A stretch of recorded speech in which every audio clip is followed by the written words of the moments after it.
नमस्कार विद्यार्थी मित्रांनो, वे ॲब्रॉड एज्युकेशन मध्ये आपल्या सर्वांचं स्वागत आहे। तर आज आपण या व्हिडिओच्या माध्यमातून पाहणार आहोत नीट रिझल्ट नंतर विद्यार्थ्यांच्या मोठ्या चुका काय होतात ज्यामुळे ऍडमिशन आपल्याला मिळत नाहीये। याच्या आधीच आपण सावध झालं पाहिजे, याच्यासाठी हा व्हिडिओ पूर्ण पहा। बघा, नीट निकालानंतरच्या ज्या सर्वात 5 मोठ्या चुका असणार आहेत त्या टाळण्यासाठी आणि प्रवेश प्रक्रियेत म्हणजे काउन्सिलिंग जी प्रोसेस आहे सुरक्षित राहण्यासाठी प्रत्येक मुद्द्याचं आपण याच्यामध्ये विश्लेषण केलेलं आहे। तर चला पाहूया। आता चॉईस फिलिंग काय आहे, मधील जे तुमच्या चुका होणार आहेत त्या चुका आपल्याला परत होऊ नये याच्यासाठी पहा। बघा, चॉईस फिलिंग म्हणजे तुम्हाला हव्या असलेल्या कॉलेजची प्राधान्यक्रमानुसार यादी तयार करायची आहे। त्यानंतर यात खालील गोष्टीचा आपल्याला विचार करायचा आहे। बघा, नाही जर विचार केला तर आपली हक्काची सीट काय होते, एमबीबीएस ची जाऊ शकते किंवा बीएमएस ची सुद्धा जाऊ शकते। बघा, dream realistic and safe college pattern याच्यामध्ये चॉईस फिलिंग करताना यादी 3 भागात विभागायला हवी। किती भागात? 3 भागात विभागायला हवी। एक, डीम कॉलेजेस। मग आता डीम कॉलेजेस जे तुमच्या रँक पेक्षा काय आहेत, थोडेसे वर आहेत। रिअलिस्टिक कॉलेजेस म्हणजे जे तुमच्या रँक नुसार तुम्हाला मिळू शकतात, जे तुमची रँक आहे त्याच्यानुसार तुम्हाला प्रवेश मिळू शकतो। त्यानंतर पुढचा आहे सेफ कॉलेजेस, जे तुमच्या रँक पेक्षा खूप खाली आहेत आणि तिथे तुम्हाला काय खात्रीने प्रवेश मिळू शकतो, पण विद्यार्थी काय करतात, फक्त डीम कॉलेजेस टाकतात आणि बाहेर पडतात। ही सगळ्यात मोठी इथं चूक असणार आहे चॉईस फिलिंग मध्ये। त्यानंतर बघा, कॉलेजचा क्रम चुकवणे। कॉलेजचा क्रम चुकल्यामुळे काय होतं, आपल्याला सीट हातातून जाऊ शकते, म्हणून काय करायचंय, कॉम्प्युटर सिस्टीम वरून खाली 1 2 3 या क्रमांकाने जागा शोधते। जर तुम्ही चुकून एखाद्या चांगल्या सरकारी कॉलेजच्या वर कमी दर्जाचे किंवा महागडी कॉलेज जर टाकले, मग काय होऊ शकतं, तर तुमचे मार्क्स चांगले असतील तर सिस्टीम तुम्हाला ते कमी दर्जाचे कॉलेज काय करते, अलॉट करते। मग एकदा अलॉट झाले की खालच्या क्रमांकाच्या चांगल्या कॉलेजवर तुमचा हक्क संपतो। याच्यामुळे बघा, ही चूक करायची नाही, आपल्याला कॉलेजचा क्रम हा चुकवायचा नाही। तसेच चॉईस फिलिंग सुद्धा व्यवस्थित करायची आहे। दुसरा आहे बघा, एआय की विरुद्ध स्टेट कोटा नियमांचा गुंता। याच्यामध्ये बघा काय चूक करतो आपण, भारतातील सर्व सरकारी मेडिकल कॉलेजमध्ये 2 प्रकारच्या जागा असतात। मग त्या कुठल्या, एक असतं 15% ऑल इंडिया कोटा आणि दुसरं असतं 85% स्टेट कोटा। मग 15% ऑल इंडिया कोट्यामध्ये याची काउन्सिलिंग एमसीसी द्वारे होते। यात भारतातील कोणत्याही विद्यार्थी कोणत्याही राज्यातील कॉलेजसाठी काय करू शकतात, अप्लाय करू शकतात, अर्ज करू शकतात।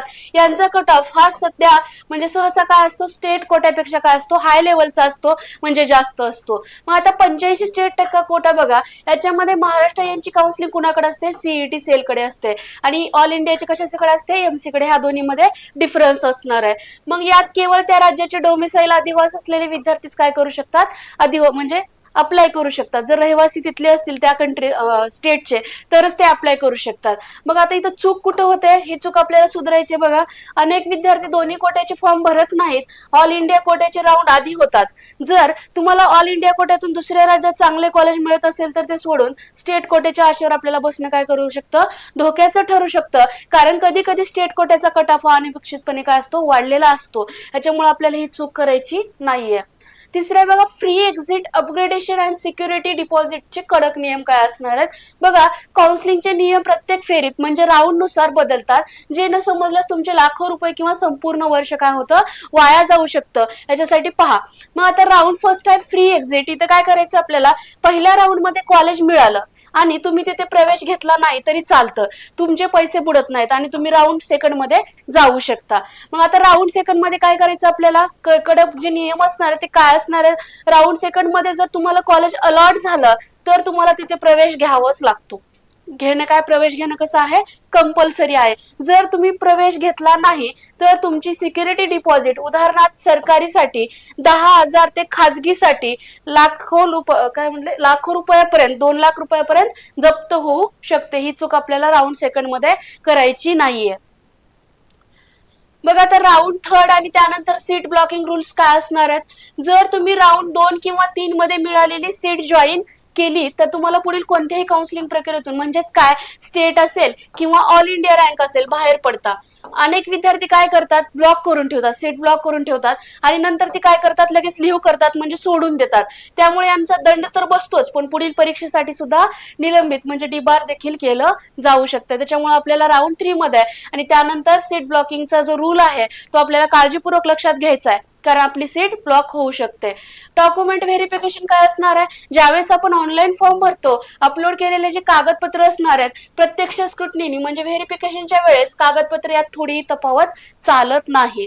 मग आता याच्यामध्ये कागदपत्रांची नावे आणि आपण पाहणार बघा, 10वी आणि 12वीचं मार्कशीट हवाय.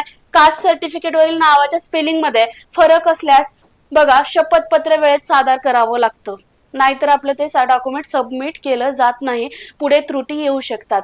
मग जात वैधता म्हणजेच कास्ट व्हॅलिडिटी मध्ये पहा, महाराष्ट्रात राखीव प्रवर्गातून OBC, other backward class, SC schedule caste, ST, VJNT, SBC प्रवेश घेण्यासाठी जात वैधता प्रमाणपत्र काय आहे, कंपल्सरी आहे, म्हणजेच अनिवार्य आहे.